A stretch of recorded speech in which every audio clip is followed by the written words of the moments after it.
Hey Seekers, Seers, welcome to the shift.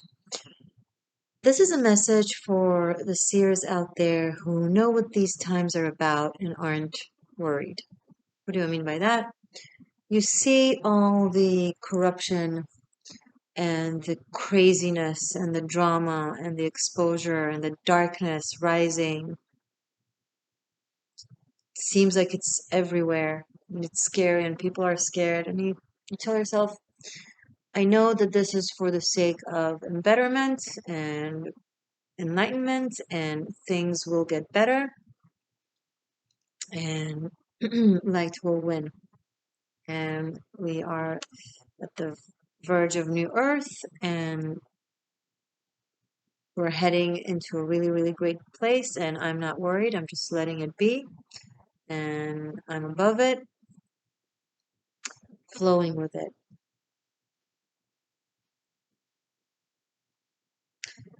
So, this better timeline that you're sensing is definitely there for you to sense. You're not wrong. However, it is a potential timeline. With that potential timeline, there's also another potential timeline in which everything you're seeing right now and aren't worried about and not letting it get to you and holding your frequency above it, that it remains like that. What do I mean?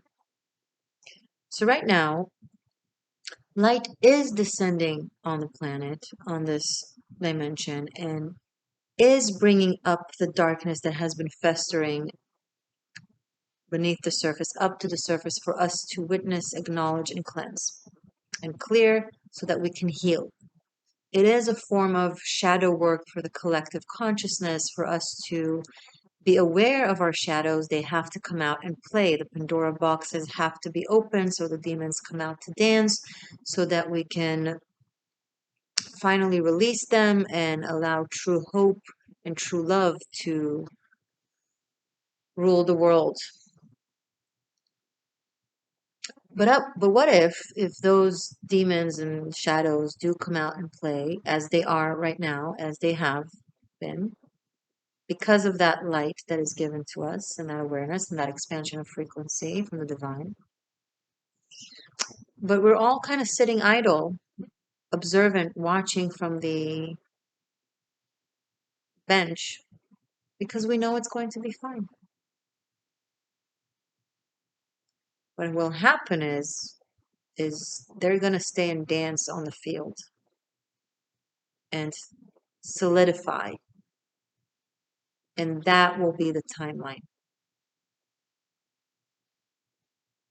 These shadow aspects that we are asked by the divine and by our own higher selves to integrate and transmute into consciousness and healing and light, if they're not integrated and transmuted, if they're just allowed to be,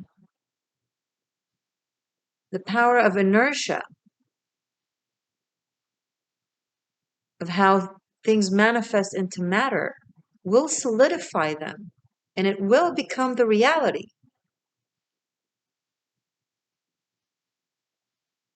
If some of you occasionally watch me, let's say on Instagram or here on the community posts or random videos, get really upset and emotional and I speak up against what is going on and you wonder to yourself, why is she so dramatic? Why is she letting it get to her? Shouldn't she be above it with their spiritual understanding? Can't she see it's all for the better? Oh, honey, not only that I see it, I'm an active part of creating it. I react to it. I counteract it. I respond to it. I educate it. I fight it. I integrate it. I transmute it. I heal it. I do the work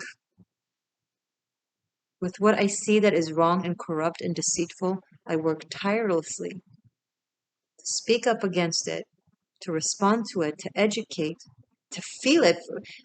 You can't be triggered into doing all these things if you're not first and foremost feeling those things, if you're not frustrated by these things, if you're not hurt by these things, and why are you not triggered to do the work? Why are you not feeling those things? Because you've placed yourself somewhere above it. But let me be clear, it's allegedly above it. It's an illusion. It's not being above something, it's being detached and in denial. The greatest evils of our history that were ever enacted happened because of that approach exactly. And you're going to respond, no, no, no, it was because of cowards who wouldn't face evil, who were okay with it. Different intent, same act. So they didn't act against evil because they were cowards, and you don't act against evil because you're vain. Spiritually vain. Okay, is it better?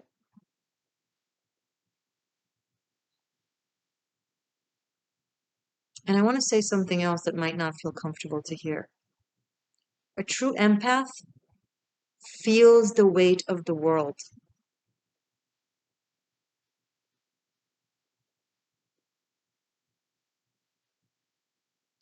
In order to not feel the weight of the world, you got to put a screen that detaches you, that separates you from it, which is fine and doable. And I'm not telling you what to do, I'm just placing a mirror so you decide. Because when you do that, but you can't simultaneously claim or think you're an empath that is also doing the light work of transmuting darkness into light. It's not a thought process, it's not an observant process, it's an active process. It's an uncomfortable one. It is a spiritual battle. And I am for harmony and love and ease. I believe in those things, and we are able and meant to lead a life like that. But it's not where we're at. If you're driving to a vacation, but instead of driving and looking at the road and the road signs and paying attention to other vehicles and having your seatbelt and being up and awake and aware, and you're just leaning back and suntanning because you're already in vacation in your head, you're going to crash and you're going to kill someone and you're going to kill yourself. Great. You're never going to get there. You're never going to get to the vacation. This is what you're doing right now. You're driving to a better world, but you got to be aware. And you need to understand you have people with you in the car. If you're guiding people, if you're inspiring people, if you have, you know, tribe of soulmates, they are inspired by you and affected by you, and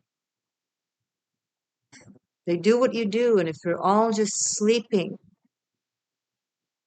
dreaming of that better world, not making it happen, not making sure that you're integrating these shadows, not by saying they don't exist and they're fine and they're good and they're going to get it. No, by making them get it.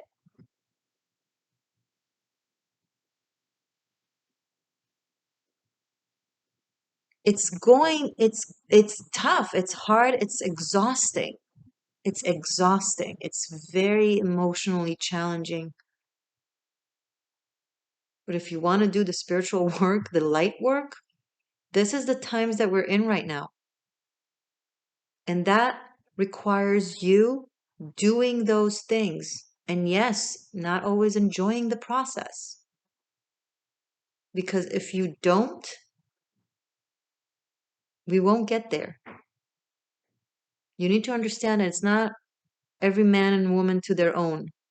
I create my own island and they will be on that timeline and I will be on that timeline. We are still bound by gravity, physical and energetic. If this sphere is mostly danced on by devils, and when I say devils, I mean metaphorically and archetypically the shadow side of society, then that will affect you, that will reach you. Your leaderships, your geography, your politics, everything that is happening in your reality, in your surrounding, whether it affects you directly or indirectly, Whether it takes a month to get to you or a year to get to you, it gets to you. You're a part of this puzzle. And the only way out of here is when this reincarnation of ours ends and we move on to the next whatever. But even then, okay, so if you reincarnate here again, then you'll be living the consequences of either the actions of your past life, this life in reference, or your inactions. And if not your reincarnated self, then your children and your grandchildren. You need to understand this is not a time for you to vacate because you sense the goodness that will be. If you act according to the goodness that you sense, the goodness will not come on us.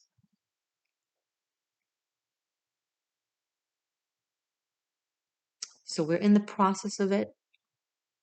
You need to be a participant, an active participant. You need to be on the field, responding to the other actors, to the other players. People who are unconscious, who enact wrongdoings and hurt other people and corruption, they're not here feeling the better world and just sitting back, feeling at ease, letting things be. They're out there playing the game and acting what it is they want to enact, building whatever it is they want to build. And they do so with the materials that they have. And if they run mostly by their own shadow self because they're unaware of themselves, that's the world they're building. That you're driving straight into, whether your eyes are opened or closed. And you need to put your hands on the wheel and open your eyes and be an active participant, an active player in this game. Even if you know it's a game, it still needs to be played.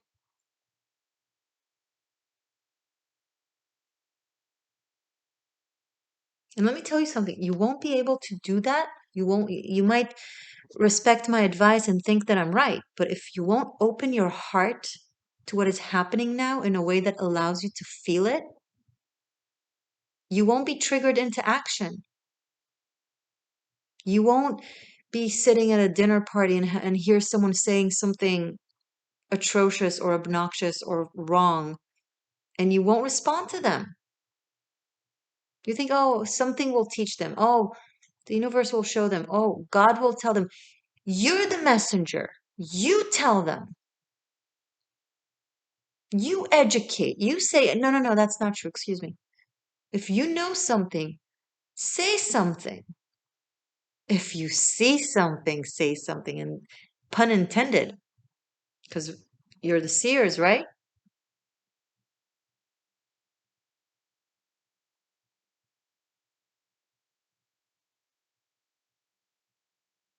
Don't leave me stranded alone on the battlefield and patronize me for fighting when I'm supposed to enjoying the future harmony. I'm bringing that future harmony. You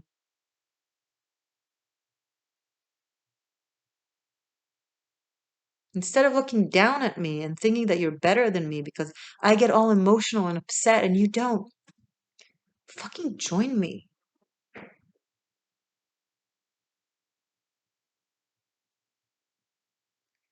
I'm going to place here different videos that are very, very relevant. One is about the truth about high frequencies and high vibes and frequency and what it means to actually be in a broad frequency, vibrating on a high frequency.